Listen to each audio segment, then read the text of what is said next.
Thanks for listening to the Drummers Weekly Groovecast. You can contact the show at twitter.com/DW Groovecast and through Facebook at facebook.com/Drummers Weekly Groovecast. Good evening. I am warning you right now, if you touch my drums, I will stab you in the neck with a knife. Ain't a bucket. Ain't a bucket. Mom!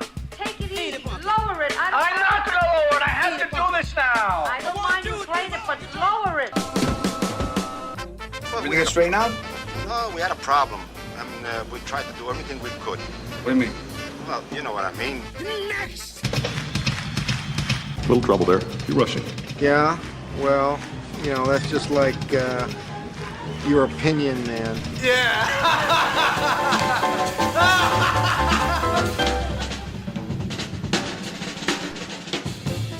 All right. Hello, drummers. How are you? Happy Monday. This is Phil here from the Drummers Weekly Groovecast. And once again, you are in store for a special educational edition. Today, I'm doing another solo show. And the topic is what qualities and characteristics make a good teacher. Now, granted, we're going to be talking about this from the standpoint of a drum and or percussion teacher. But I mean, a lot of these same qualities that I'm going to be talking about today could be applied to your biology teacher or your physics teacher or what have you. So, you know, feel free to use it in a couple of different ways. But I wanted to say that the idea for this show came from some students of mine. And essentially what happened was I had a few students come in with the same video, the same YouTube video that has become a bit of a viral video in our drumming community. And the video was a drummer who was doing a demonstration like at a masterclass or a clinic. And he fielded a question from his audience. And the question was, what makes a drummer a good drummer? And essentially, he did a demonstration of a simple song that used a simple drum beat. And then he turned it right around and did the same demonstration of the same simple song, but vastly overplayed and used, you know, that example as far as like, well, that's one thing that will, you know, make a good drummer versus a bad drummer who overplays and doesn't serve the music, etc. And I kind of got the idea after these students brought these videos in that I would kind of turn the question around to them and I would ask them what they felt made a good teacher. And I got a lot of really interesting answers with that. And so this podcast is a bit of a tribute to these students and also me being a student. I put in my 2 cents also because I've studied with a lot of great drum teachers. And so I figured that I would go ahead and put a few things together and you guys can use it for whatever you like. You can use it for a checklist if you're looking for a teacher. You know, you can just use it if you're a teacher yourself and see how many of these qualities you feel like you might possess. So we're going to go ahead and move forward with the show. As always, we welcome your comments and ideas. Feel free to reach out to us at our email address, which is drummersweeklygroovecast@gmail.com. You can always get to us on our Facebook page at facebook.com/Drummers Weekly Groovecast. And you can always tweet us if you're a fella or a lady who likes to speak in 140 characters or less. Twitter.com/DW Groovecast. All right, we will see you on the other side, so prepare yourself for snarky intro music. Silesia, 17th century. You will learn by the numbers. I will teach you. How can I learn you? How can I read you? How can I think you? And I can out-philosophize you.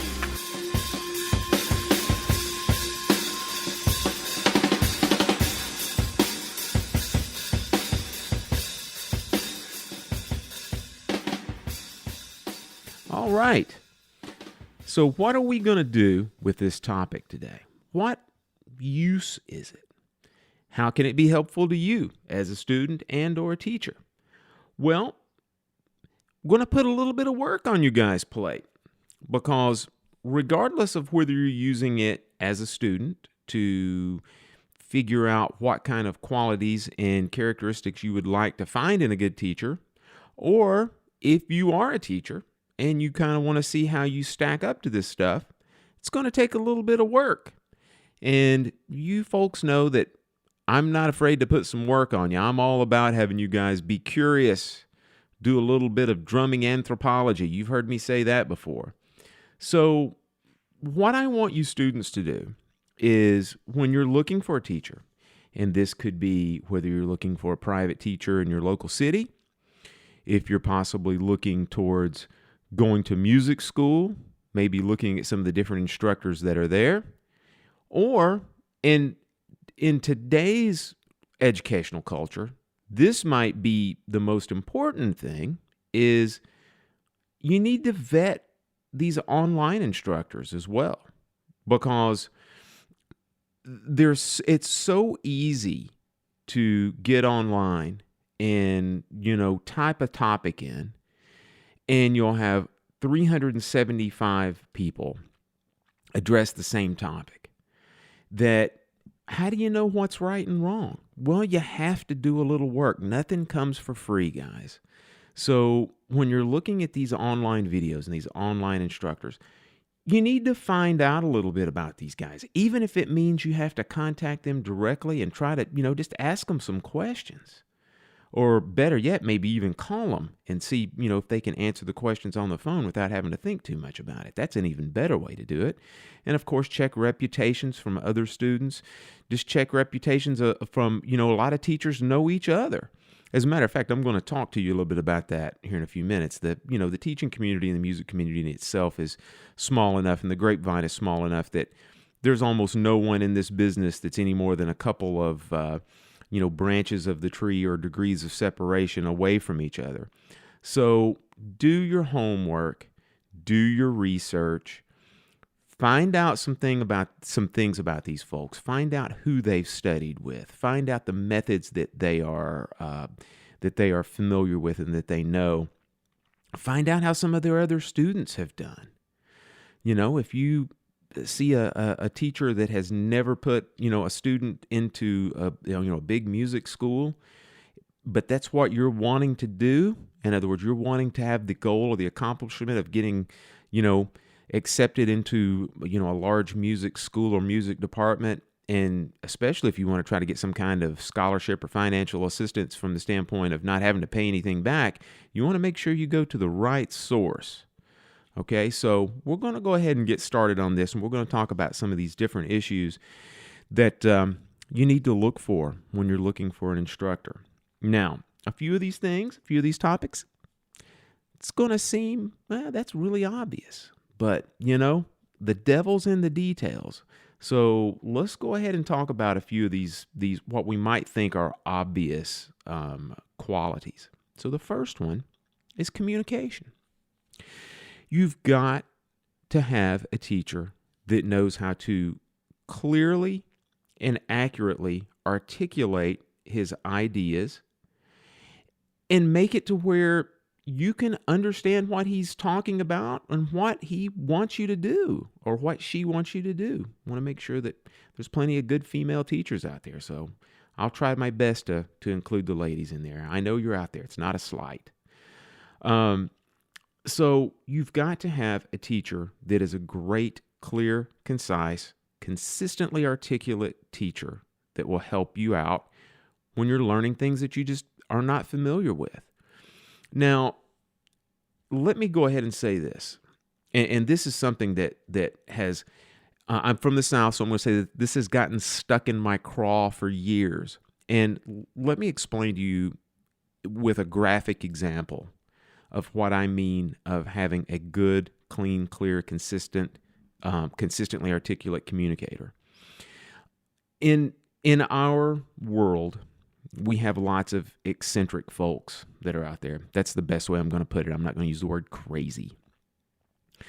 And in particular, it seems like we have a lot of our elder statesmen who are eccentric. A lot of eccentric older teachers that are out there. A lot of them have their specialties. They might be a technical guru or something along that line. And some of these folks are eccentric, is what we'll call them. And my biggest problem that I have with that is I feel like that we allow them to be eccentric, and in turn, they play up to that sort of eccentric moniker that we put on there. And I've known a few people that have taken some lessons from some of these eccentric folks, and, they get into the whole concept of like, man, having lessons with eccentric guy A was so fantastic. I spent an entire day with him, and he talked in like these kind of cryptic quotes and these strange things. And then, he made me go to the grocery store with him. And then when we were like browsing through all the chicken, he like dropped the heaviest example, of why I need to change my technique. And it was so profound, blah, blah, blah. Man, forget all that mess. There are a ton of great teachers out there that have just as much and probably more knowledge on some of these different topics as some of these eccentric gurus that are out there. I mean, that's just, as you can tell, I'm on my soapbox right now. That's just one of my pet peeves.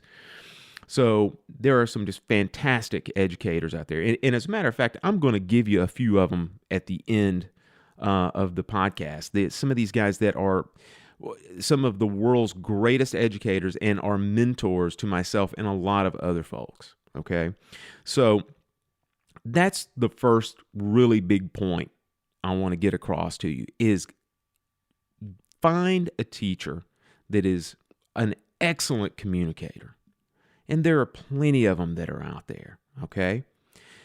Another stem of this communication topic is, aside from talking, that's what we think about a lot of times, is like, oh, we've got to have these guys that talk and communicate. The other 50% of communication is listening, right? So you've got to also have a teacher that is a great listener, because he is going to, or she is going to identify the different goals and the different things that you communicate to them that will help the student achieve their goals.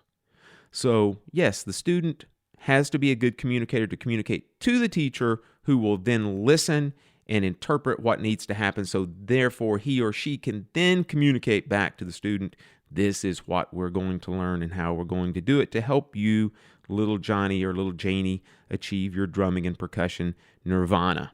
All right. Then one other aspect of communication. We're going to call it flexibility.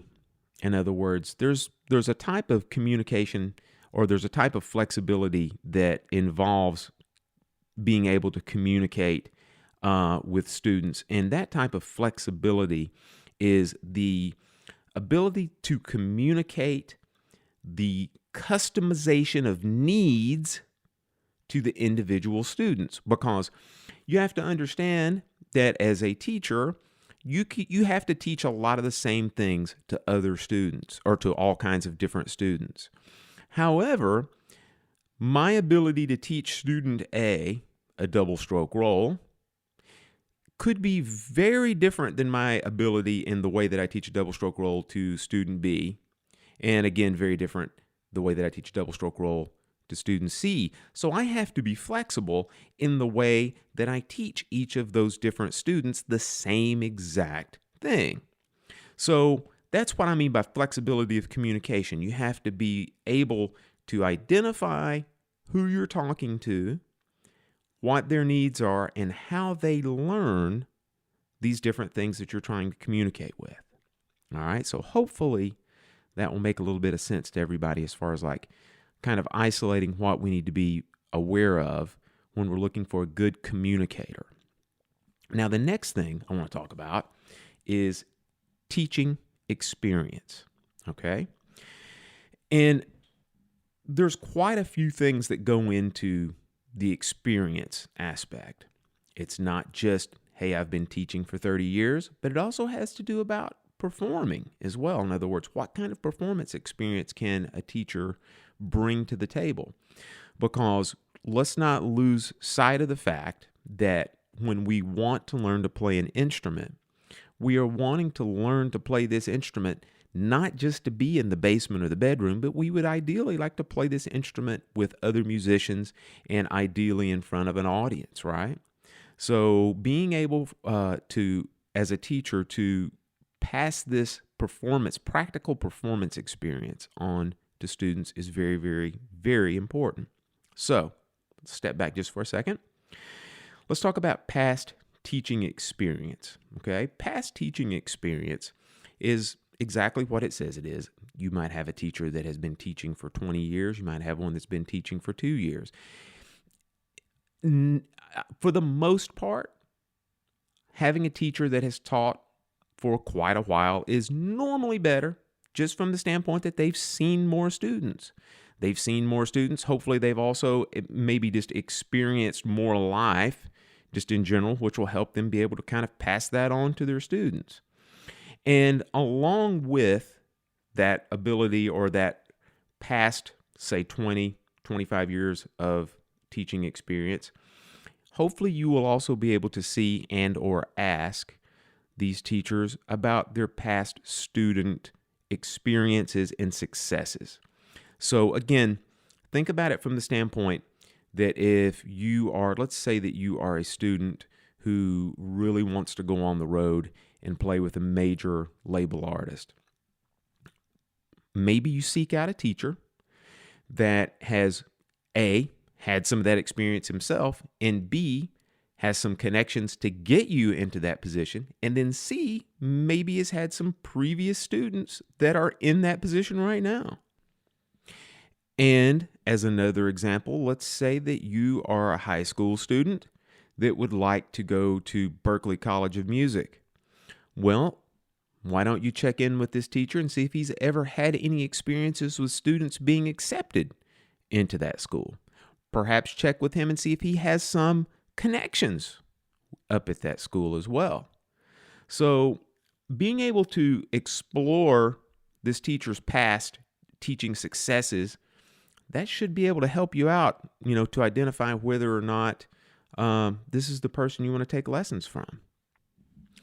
When we broach the topic of a teacher's past performance experience, that almost speaks for itself, doesn't it?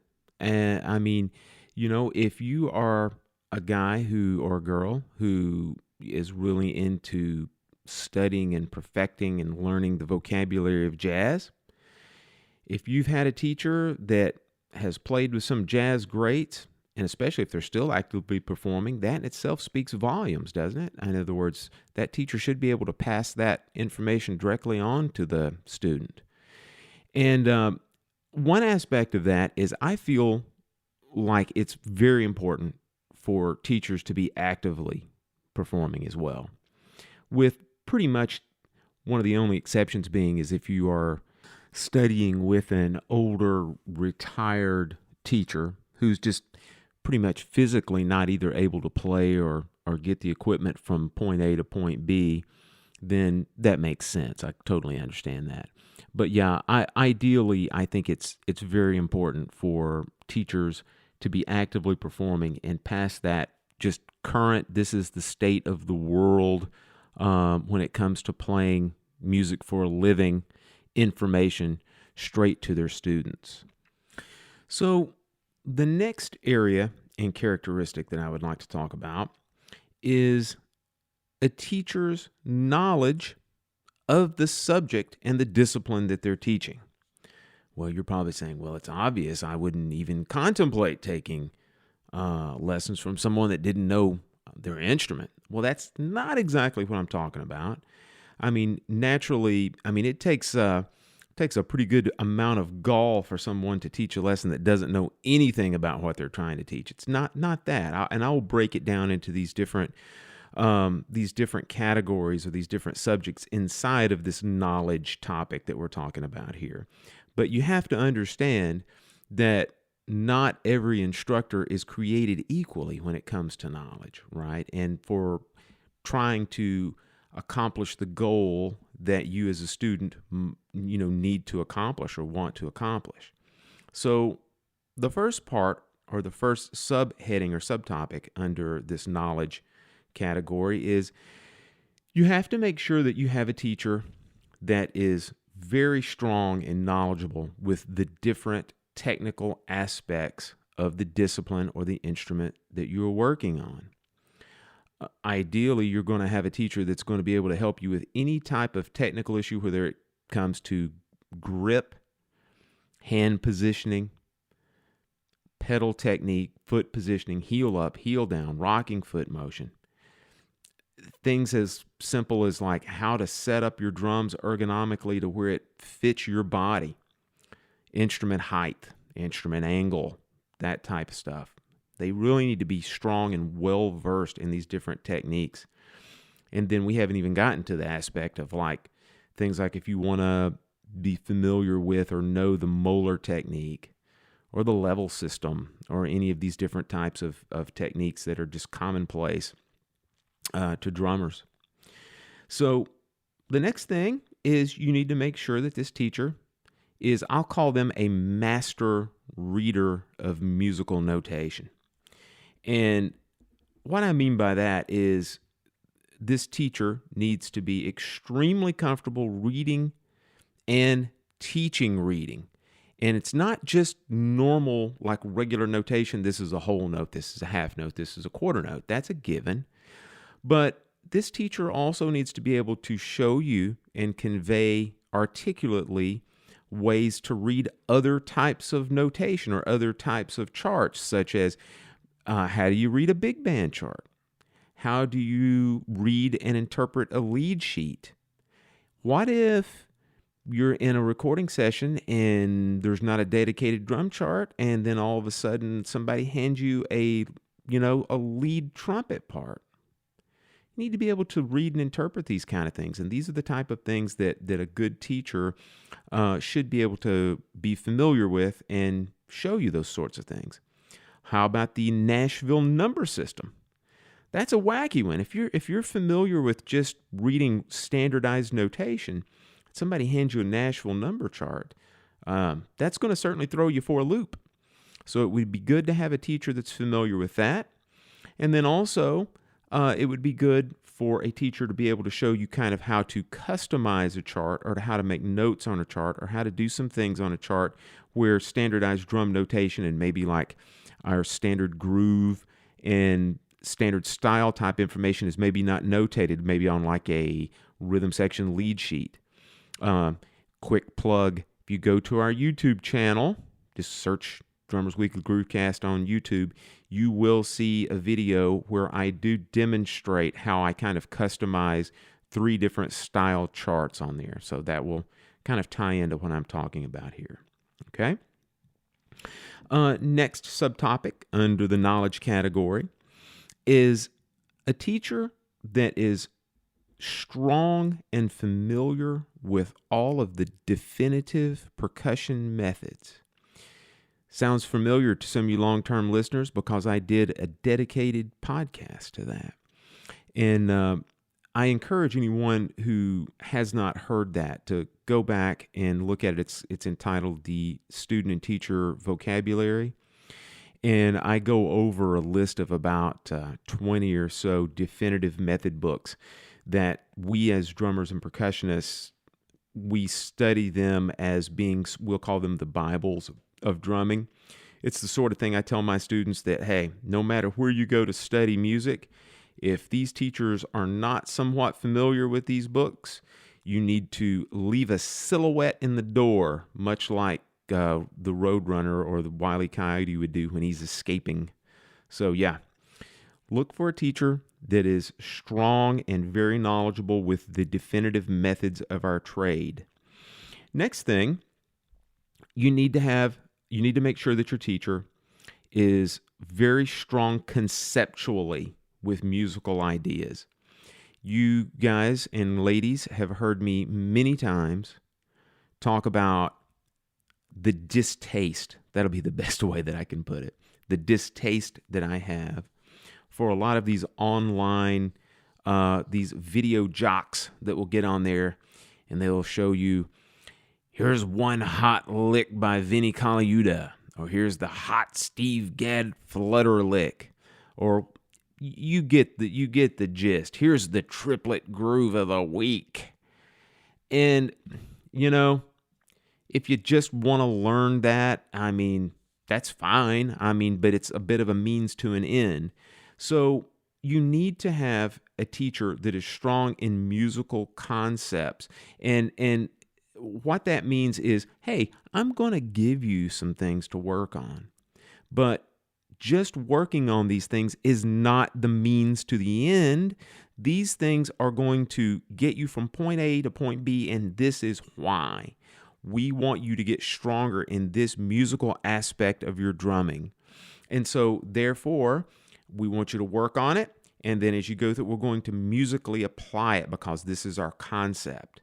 And you could, virtually every style of music, every method that we use, you should have a concept for why you're doing it. In other words, you're not just trying to get from page 25 to 28 by next Monday. Know why you're doing that, right?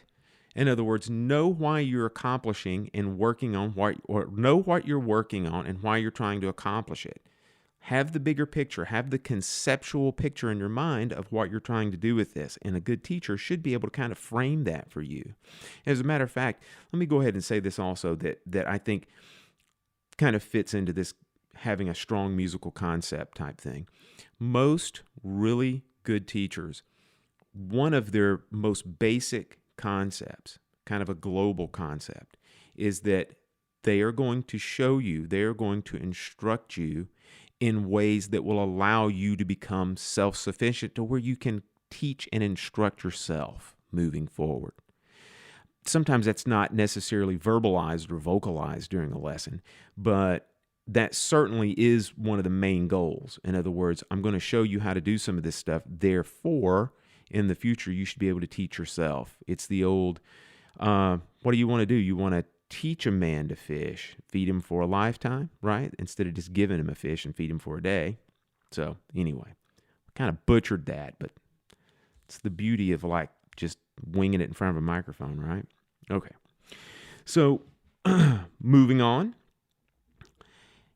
it would be wonderful to also study with a teacher that, aside from having their stuff together on the instrument of choice, drums that we're talking about, but it would also be great that they have some type of background in a melodic instrument. And all right, I can already hear you guys saying right now, well, drums are a melodic instrument if you play them correctly. Actually, let me go ahead and rephrase that and say, let's say a pitched melodic instrument. And for us drummers, the most logical thing is some type of percussion keyboard instrument like marimba, xylophone, vibraphone, orchestra bells, that kind of thing.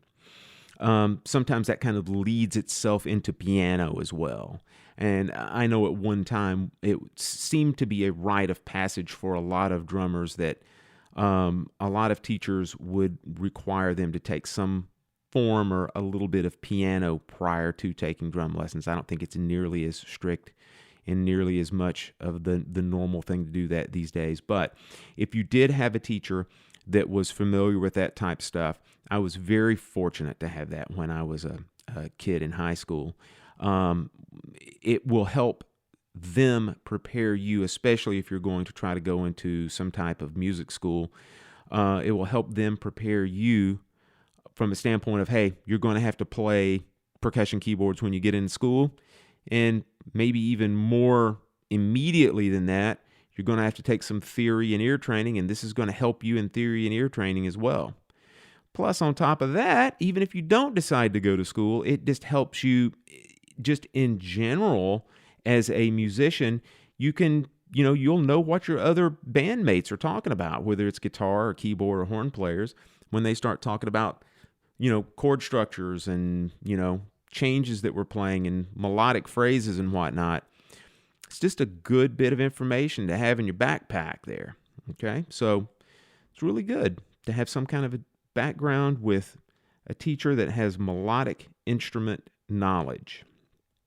And then lastly, and we've already talked about this a little bit at the very, very, very beginning of the show, one of the very most important things that a teacher can do is have experience and have knowledge in past music, and then therefore encouraging listening and curiosity in students.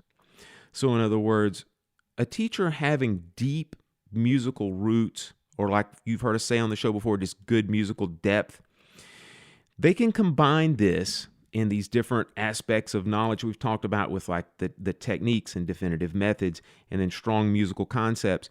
And they can say, hey, look, all this stuff that we've been working on, why don't you go to YouTube or go to the library or go to iTunes or wherever you buy or get your music and listen to these recordings.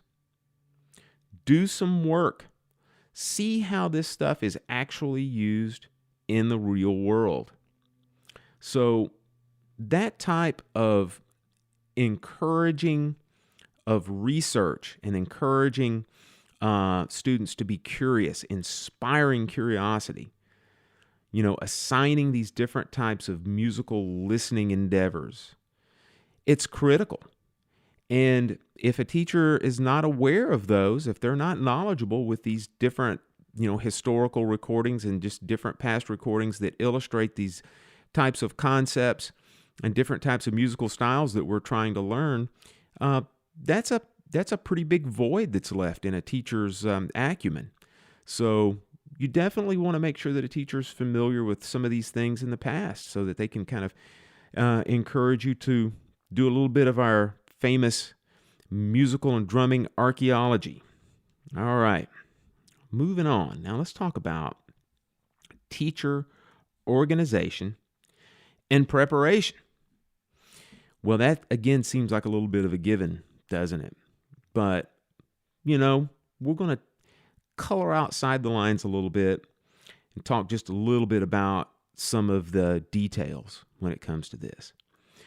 Something that I like to do to keep my students and even myself organized when I'm teaching private lessons is I like for my students to keep some type of a record, like a blank notebook that has the lesson assignments and plans and just different things that I've written down in there for them.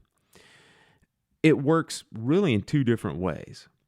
One, it allows the student to go home and look at what they're expected to be working on over the next week, and it doesn't force them to have to memorize it in a lesson, or maybe even memorize it and then think about or misconstrue the information, I should say, and then practice the wrong thing or maybe miss the gist of what the lesson is all about.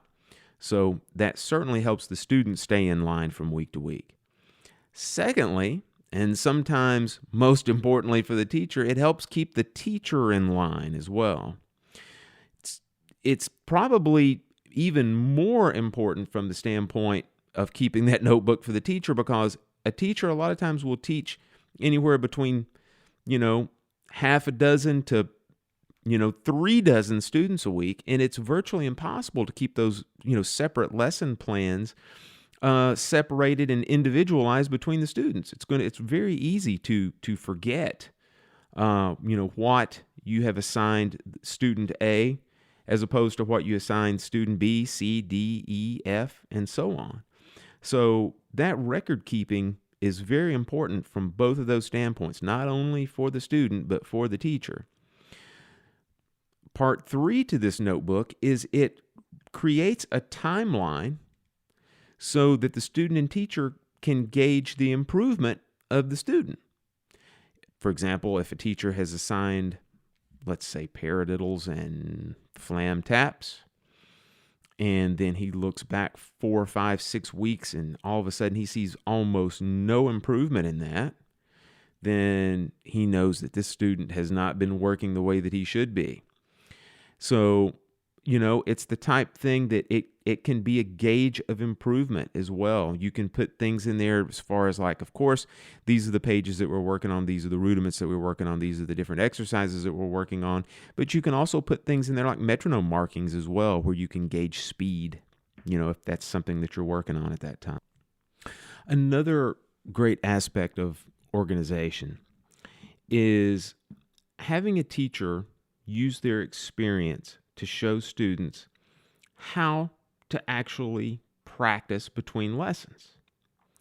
Now, what I really mean by that is, how do you instill productive routines? In other words, really make sure that a student is actually practicing what they need to be practicing. I think you long-term listeners have heard me talk about that before. That's the majority of the time, that's the thing that actually is the problem with students that are not making the progress that they feel like, or the teacher feels like they should be making. It's just that a lot of times an innate human trait is we have the tendency to already play things or practice things that we sound good on. And you don't want to do that. You want to make sure that your practice time is actually spent working on things that actually need to be worked on. And a teacher should be able to help you kind of identify that problem and then help you, avoid that problem and get past it. Because I've seen it happen time and time and time again, and I've been a victim of this before. You go to the practice room, and you sit down and you get the materials out that you need to be working on, and you look at your clock and you say, okay, it's 3:15. I'm going to practice till 5 o'clock. And you get in there and you get going a little bit, get hung up on something. Then all of a sudden, well, you know what, I'll jam a few minutes and, I'll get back on this. Jam a few minutes. Then the phone rings. You go and you pick up the phone, you have a conversation for a little while. You go back, sit down. I'm going to buckle down and work on this stuff. Work for another minute or so. Get hung up again. I'm kind of hungry. I think I need a sandwich. You go in, have a sandwich. Then all of a sudden, somebody yells at you from the living room, come and look at this thing on TV. You got to see this. Then you finally get back into the practice room, start working a few more minutes later. Then all of a sudden, you get a text message. And you see where this is going. Then all of a sudden 5 o'clock rolls around and you've actually gotten a grand total of about 10 minutes of real practice in, right? And then, you think to yourself, wow, man, I said I practiced for an hour and 45 minutes. No, you didn't. You practiced for about 10 minutes. So it's very important that a teacher can help you identify that and help you structure a productive practice schedule. In other words, make sure that you focus in on what you're doing. Now, of course, no teacher can just beat this information in your head. No teacher can sit right behind you at a practice session and make sure that you're practicing from, 4 o'clock till 7 o'clock at night. So it absolutely depends on, the student being honest with themselves and being disciplined as well. But a teacher can help you at least identify that and help you get yourself on the right page so that when you are practicing, that you are practicing the things that need to be practiced and you're practicing it for the right amount of time. So they can help you eliminate those distractions and get yourself focused to where you can actually make some progress in the practice room, right? And sort of along that same lines, a teacher should be able to set certain expectations for the student to help you stay organized and stay consistent to help you achieve the goals that you want to achieve, right?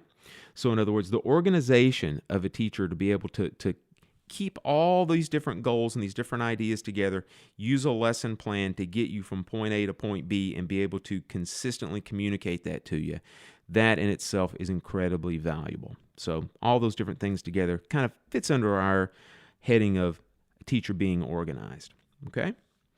So also, we want to make sure as teachers and as students looking for teachers that they know that their teacher is staying current by, we'll say, engaging in continuing education. Or a lot of the professional folks will say CE, continuing education, right? Think of it this way. In virtually every profession that's out there, to maintain a certain level of proficiency and a certain level of currentness. I think I just made that word up. In fact, I'm sure I made that up. Sorry about that, English teachers that might be listening to this. These professionals have to go to continuing education classes. Well, we don't really have that so much with what we do, so it's incumbent upon us as educators to kind of create and stay consistent with continuing education. And again, let me kind of explain some of this to you as far as like kind of what I mean by this. As teachers, we want to always be continually learning and embracing new technology. And I'll give you just a brief story on how I feel about that. It wasn't that long ago that I was in graduate school. And when I was in graduate school, we didn't really engage in things like home recording, microphone placement, just overall technology. That really wasn't a big part of the curriculum at all when I was in graduate school. And if you would have told me when I was in graduate school, this is in the early 90s, if you would have told me back then that 20 years later, I would have a studio in my house, that I would be playing to tracks live consistently. Well, that was a horrible use of the English language. I'd be consistently playing to tracks in a live setting. How's that? And then I would be using a click track or a metronome live in virtually all settings. I would have said you were out of your mind 25 years ago. But it is becoming the norm. It's the rule now. It's not the exception. So it is important for teachers to maintain a current level of technology and also just maintain their just overall learning of what is new and current in our business. It's vital. So hopefully if you have a question for your teacher when it comes to like, hey, I need to buy a couple of microphones to, record a snare drum solo for an audition, or I need some advice on some software to help me record, or I need some kind of a converter or mic preamp. Hopefully a teacher should be able to point you in the right direction for that sort of thing, because again, it's something that, we have to deal with all of the time now. And I mean, again, it's just normal now to be able to, you have to be able to play with live to clicks and sequences and stuff. So it's very important to have a teacher that's familiar with that type of stuff. Another thing, it's very important for teachers to learn new techniques and to disavow or to jettison disproven ideas. In other words, not be dogmatic to old ideas that just don't work anymore. And again, for our long-term listeners, I did another special edition educational podcast about malleable grip and technique. That's something, this kind of goes along those lines. And what that podcast was about, or one part of it was about, was there were certain students that I had where teachers had really pounded it into their head that once they learned a certain type of technique, that it always stayed consistent regardless of the musical style, the instrument that you're playing on, etc. And that's just not the case. It's just absolutely not the case. You can go back and listen to that episode to get more on that, but I think it's very important for a teacher to grow, and even if there's something that they've worked on, or if there's a technique or a concept that they spend a lot of time and a lot of energy on learning as a young player, if it just doesn't work and it's been disproven, you have to be mature enough and you have to be professional enough to just jettison that idea and move on to what is, what actually does work. And I'm going to give you a story about that, another story that from personal experience. I'll tell you about that in a second. But yeah, it's very important to be able to be mature enough to get past an idea that doesn't work, regardless of the amount of time that you spend on it. And one of the problems we have, again, it's just a human trait, is that many times when we work really diligently on something for a long period of time, it kind of becomes a part of our personality, becomes a part of who we are. And therefore, once something like that has been disproven, it's very hard for us to admit that it is not valid, because it's almost like admitting that who we are and what we've worked on is a fraud, or it's just not correct, or it's just invalid. Almost like what you've worked on has now become a character flaw because it's no longer valid.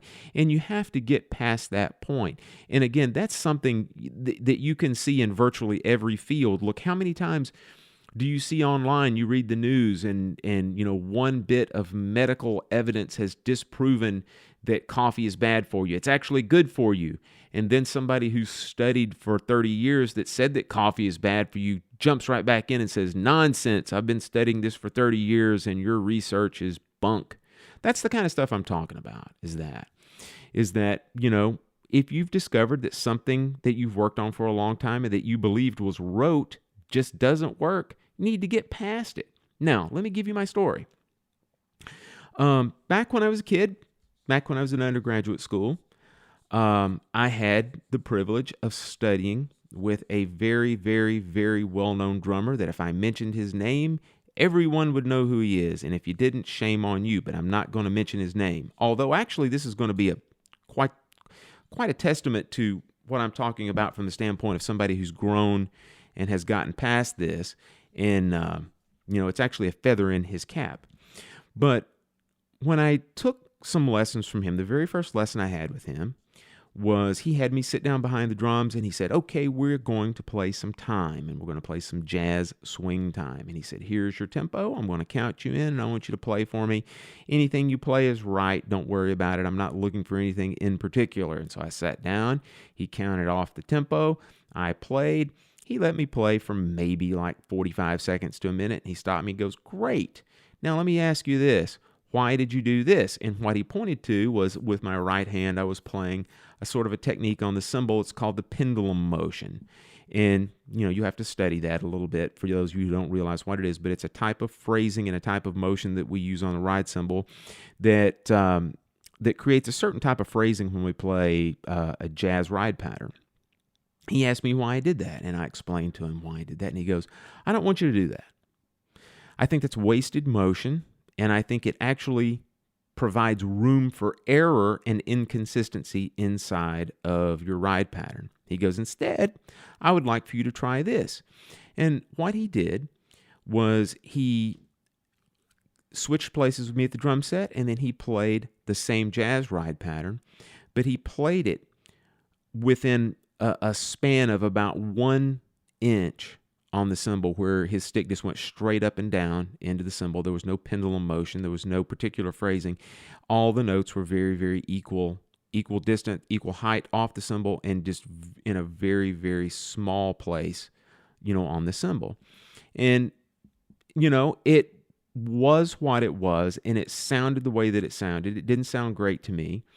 And, that was one of those times where I took that as a lesson of something that I didn't want to do. I learned a lot of other great things from this guy, but I took that as something that I didn't necessarily want to do. And so after my lesson was over with this guy, I lost contact with him and didn't really speak with him. And I guess maybe 10, 12 years later, he put out an instructional video. And sure enough, in that instructional video, he had completely changed, 180-degree turnaround. He was now trumpeting the benefits of the pendulum arm motion for playing that jazz ride pattern. So some people might call that a flip-flop. I don't think so. I think that's just the ability to change and embrace things that work for him and that sound better to him. It takes a lot to do that.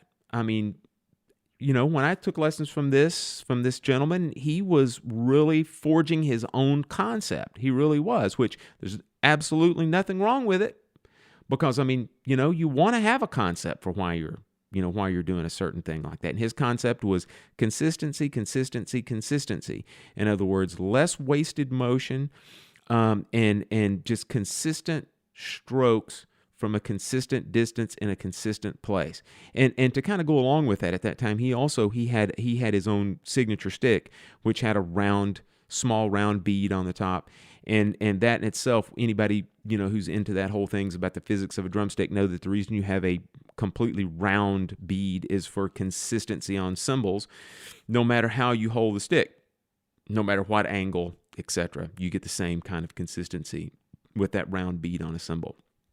So anyway, yes, that's what I mean, is someone that continues to learn and evolve, and they won't stay dogmatic to a disproven idea or concept. So I think that's very important in a teacher.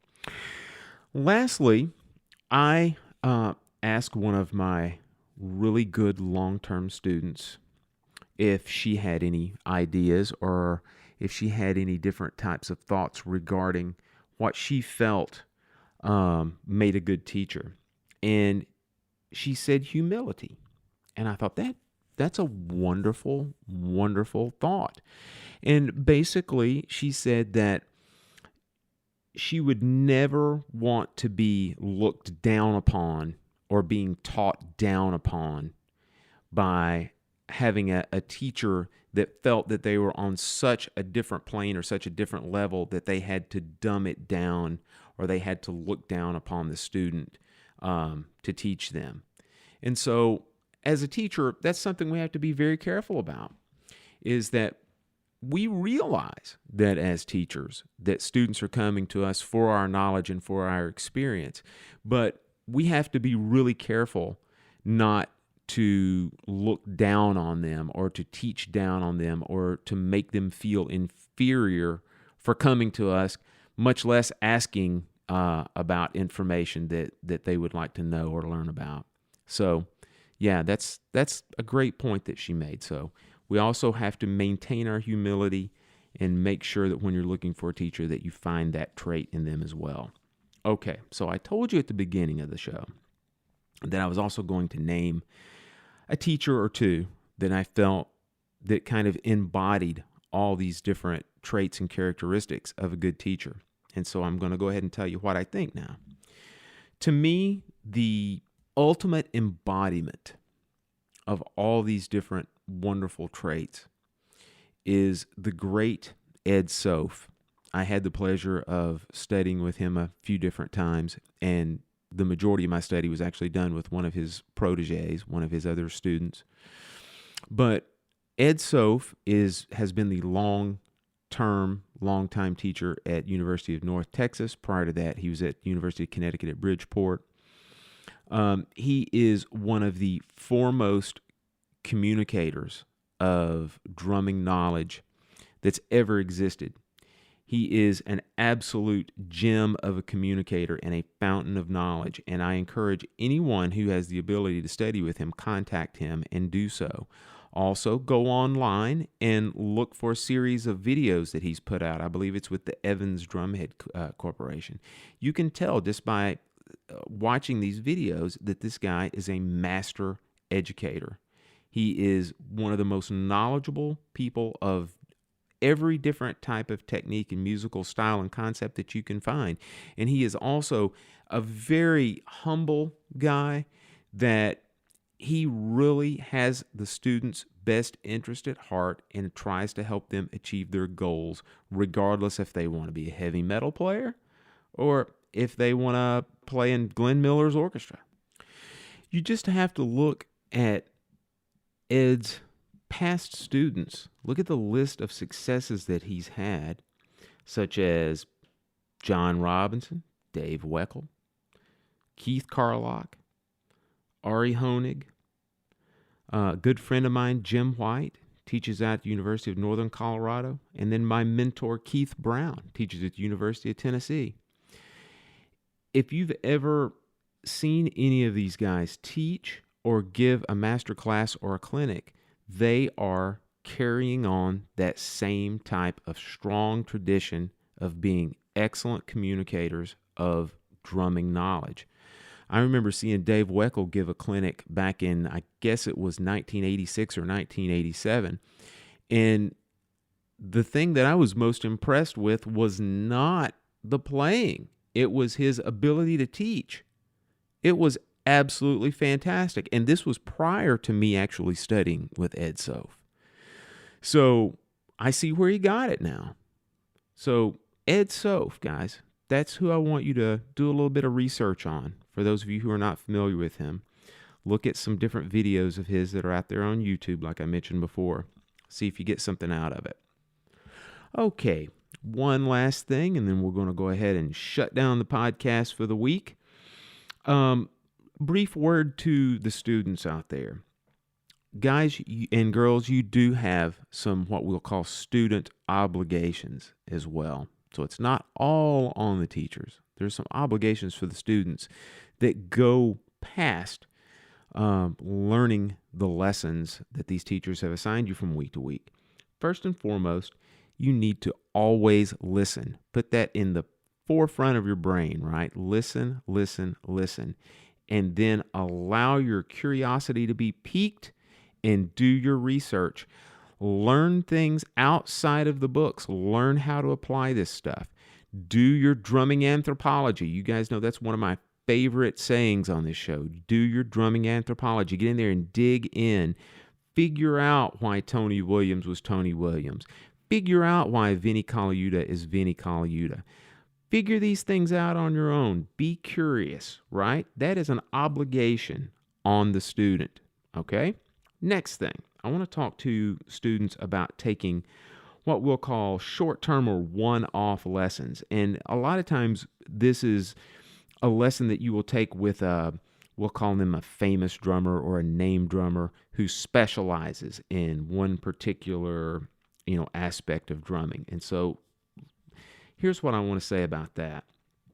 Make sure as a student when you book one of these lessons, which you will probably have to pay a fairly good price for, make sure that you are prepared and you know who you're taking this lesson from. Okay? So let me make this example for you here. If you are going in to study double bass drum with a double bass drum master, you're probably going to be better off studying double bass with him than asking him about how he plays a bossa nova or how he plays brushes on ballads. Does that make sense? In other words, make sure that you know who you're taking this lesson from, what their specialty is, and then you utilize this teacher for his specialized knowledge in that field, right? On top of that, make sure when you're taking one of these one-off lessons that you come prepared with questions. At the very least, come in prepared wanting to talk to this teacher about what you want to learn particularly from him in this hour or so that you're going to spend with them, right? That's on you. That's your obligation to do that, because if you just walk in with a pair of sticks and you don't have any idea of what you want to learn or what you want to do, the teacher's going to sit down and he's pretty much going to be thinking you're just a blank slate, and then he's going to say, well, you know what, I understand that you're working on this, but you need to make sure that you work out of this method book and then practice with a metronome. Ta-da! You could have gotten that from virtually any teacher. So really make sure you're prepared when you go in to take a one-off style lesson. All right? Okay, guys, I hope you got something from this today. I thought it was an important topic, and I wanted to address it. As you guys know, I'm very passionate about education. I love teaching. I love the nuts and bolts of drumming, the different aspects of, the technique and the concepts of music, and I love being able to share the knowledge that I have. And I think it's just very, very important that students are aware of who they're taking lessons with, who they are potentially taking lessons with, because you want to make sure that you're studying with the right people. Because if you go in and if you don't do your research, And if you don't know who you're taking lessons from, you could go in there, you could start taking lessons from someone that doesn't know anything. And I mean, let's just be honest. Teachers who are not well versed in these different aspects that we're talking about, they're committing a type of educational fraud. Just putting it bluntly there. And I mean, even if you're smart enough and you are thinking, well, this is never going to happen to me. Well, maybe you have a little next door neighbor that wants to take drum lessons. You're not able to teach him, but yet they know this guy down the block at this music store that teaches, and all this guy does is he has a student come in and shows him this hot licks, and will show him how to play the groove from the latest Green Day album. Again, that's kind of the same thing. I mean, it's fun up to a point, but again, it's really not. You're doing a disservice as a teacher or as a student also that doesn't make this other student aware that there are probably better options out there. So. All right, guys, thanks again for listening. We always appreciate you tuning in to our show and subscribing to our show. We're available on iTunes, Google Play Podcast, Podbean, Stitcher, virtually every single podcast app out there. If you search our name, Drummers Weekly Groovecast, if I could actually say it, Drummers Weekly Groovecast, you will find us. If you don't find us, please send us an email and let us know you're having trouble finding us. Our host is SoundCloud. You can always do a search on SoundCloud and find us as well. But hopefully we've made it easy for you to find us when you want to listen. Reach out to us. Our email account is drummersweeklygroovecast@gmail.com. Facebook is facebook.com/drummersweeklygroovecast. And tweet us at twitter.com/DWGroovecast. All right, we appreciate each and every one of you. Thanks again for listening, and until next week, we bid you adieu.